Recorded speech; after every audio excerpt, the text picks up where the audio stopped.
this assessment asks us which is more stable, 2 free hydrogen atoms or the diatomic H2 molecule.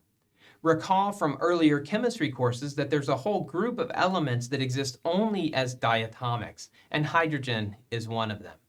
The fact that they exist only or predominantly in the universe as H2 tells us that hydrogen with 1 electron must not be very stable, but H2, the diatomic, must be stable.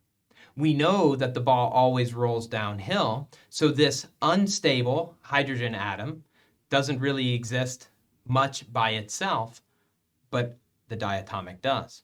H2 is more stable, and we know that because the ball rolls downhill and what exists must be more stable.